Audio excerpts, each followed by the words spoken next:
I thank you, my colleague Carlo Ciccioli, for your introductory speech.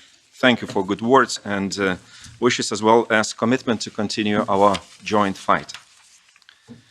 Ladies and gentlemen, Honorable Madam President-elect, dear Madame Rajavi, it is my indeed great honor to welcome you to the new European Parliament which will stay here for 2024-2029.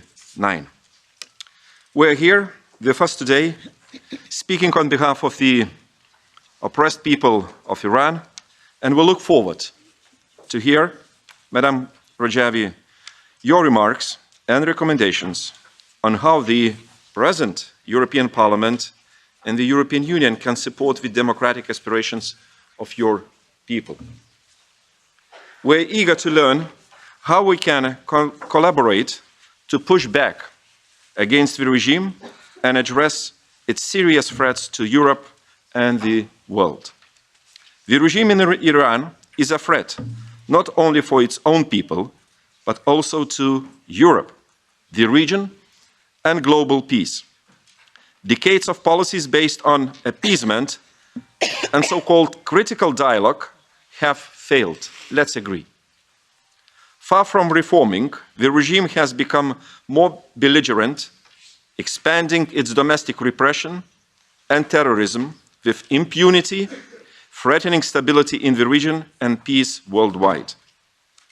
In recent years, the regime's state-sponsored terrorism has crossed European borders, targeting dissidents and critics on our soil. It is not an isolated issue. It is a deliberate strategy to export fear and silence those who envision an Iran free from theocracy, an Iran that stands as a beacon of peace, democracy, prosperity, gender equality, and hope in the region.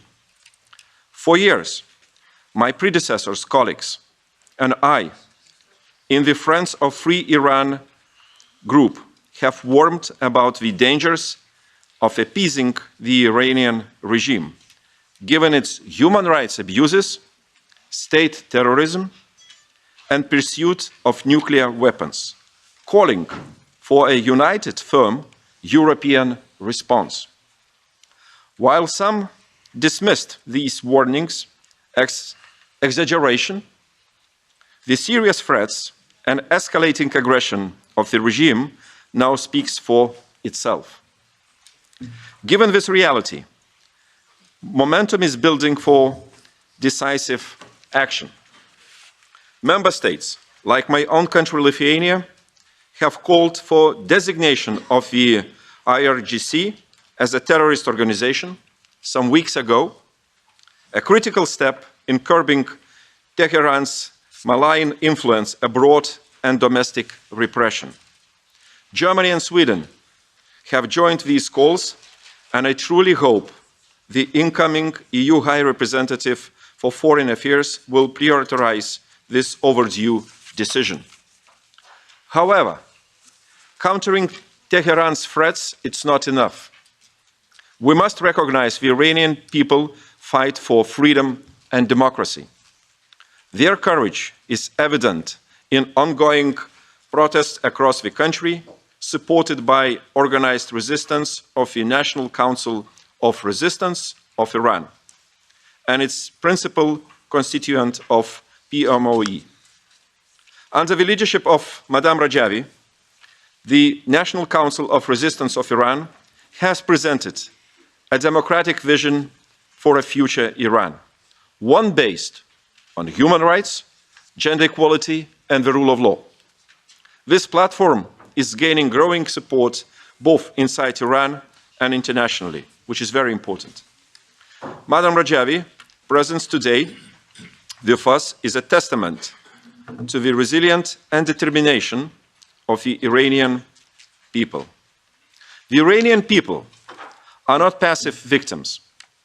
They have a right to resist a regime that crushes dissidents through violence. The IRGC and other repressive forces operate with unstrained brutality and state impunity. Yet, resistance units within Iran continue to fight for freedom, and rightly so. Supporting their right to self-defense aligns with the democratic principles we uphold in Europe, and the EU must recognize this right. The future of Iran belongs to its people. They have risen to take back their country for the mullahs by establishing a free, democratic and secular republic. The right policy choice for the European Union is to stand with them on the right side of history for the brighter and freer future of Iran. The Iranian people have everything necessary to succeed, and we are here to make a testimony of this. The EU should stand with them, with the National Council of Resistance of Iran and Madame Rajavi, so that Iran is free sooner rather than later, and we truly believe in this. Thank you.